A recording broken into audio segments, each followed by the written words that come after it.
Good morning. Thank you for joining me for another 5 good minutes with the Word.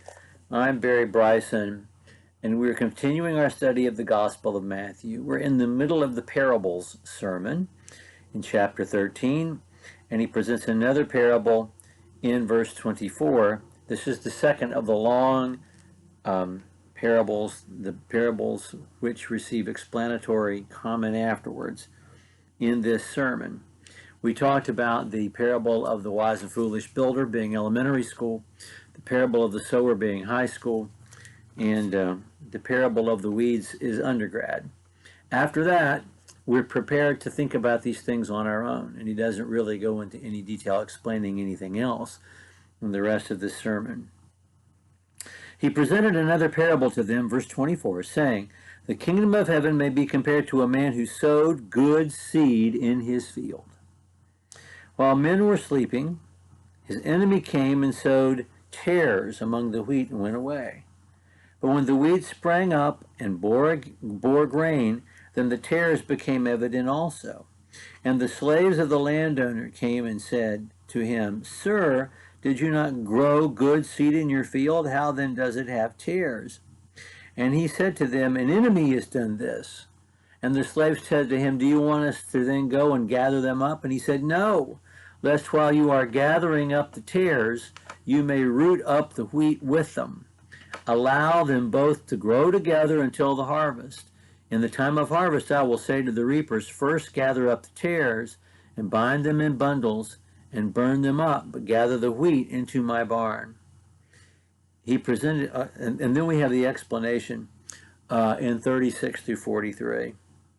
He left the multitudes, and he went into the house and said to his disciples, and his disciples came to him, saying, "Explain to us the parable of the tares in the field." He answered and said, "The one who sows the seed, the good seed, is the Son of Man. The field is the world.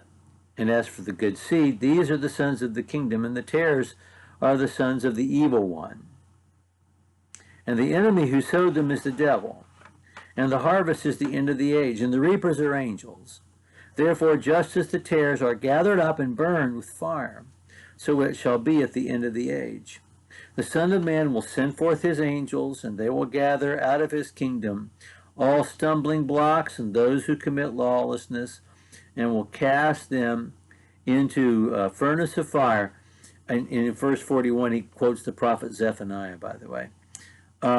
Cast them into a furnace of fire. In the place there shall be weeping and gnashing of teeth. Then the righteous will shine forth as the sun. Daniel chapter 12, by the way, verse 3. In the kingdom of their Father. He who has ears, let him hear. Okay, this is a little more challenging. They have to ask his explanation of this, which he tells them afterwards when they are back in the house.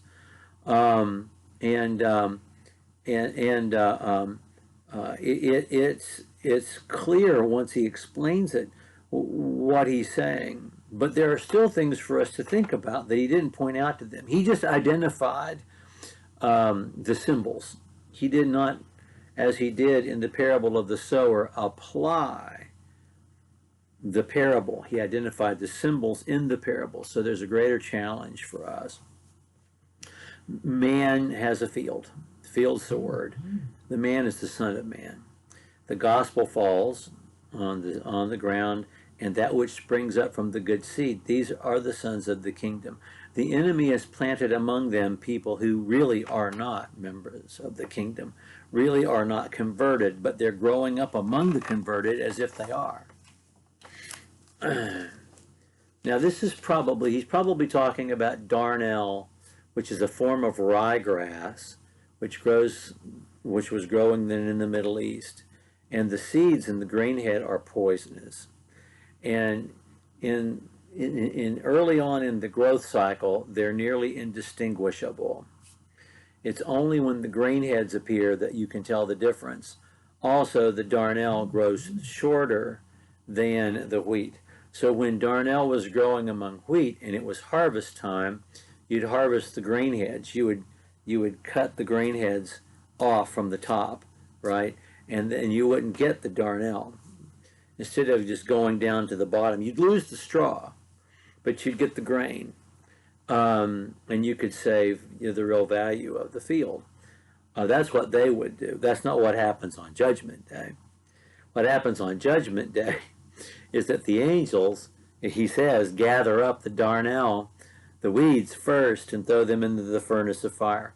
That's what would have been done too. There was fuel would have been on short supply. You'd have used anything that you could burn, animal dung. You could take straw and tie it into knots and use it as fuel. They used to do that out on the prairie, back in pioneer days in this country. And anybody who's read the Laura Ingalls Wilder books knows that. And so that's what he's describing. He's using this phrase, weeping and gnashing of teeth, which is interesting. It's used throughout the Old Testament to describe final judgment.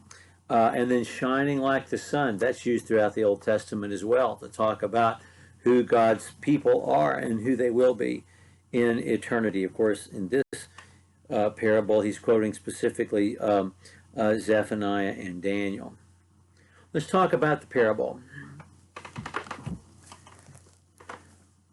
If the field is the world and the good soil are the Christians, and there are sons of the devil growing up, people who are not truly belonging to the kingdom growing up, then yes, Virginia, there will be hypocrites in the church.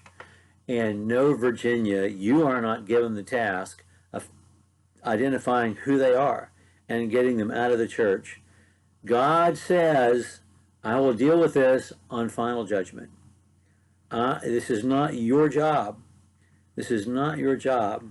Now, clearly, in Matthew 18, in a later sermon, he's going to talk about how to deal with someone who is rebellious, someone who is tearing up the church, someone who clearly and evidently needs to be removed from fellowship. But that's an extreme case. And he tells us in this parable, collateral damage matters. And if it does, it matters to me, and it better matter to you. You just can't go in and start ripping folks up that you think don't measure up. Because even if you're right, you can hurt the people around them, the people who are connected to them, the people who care about them. And that matters to me. You will not go yourself unpunished if you do that, because you will be disobedient. Let's listen to what he says. We are so quick when we know that we are right and feel that we are inhabiting the moral high ground to start throwing stones at the people who are not sharing the moral high ground with us. And God says, you better take the collateral damage you're doing seriously, because I certainly do. Now, that's right there in this parable. That's one of the things he's challenging us to think about. Well, I've taken up more than 8 minutes of your time. We'll continue on with the rest of the parables in the parable sermon next time. Thank you for joining me for another 5 good minutes with the Word.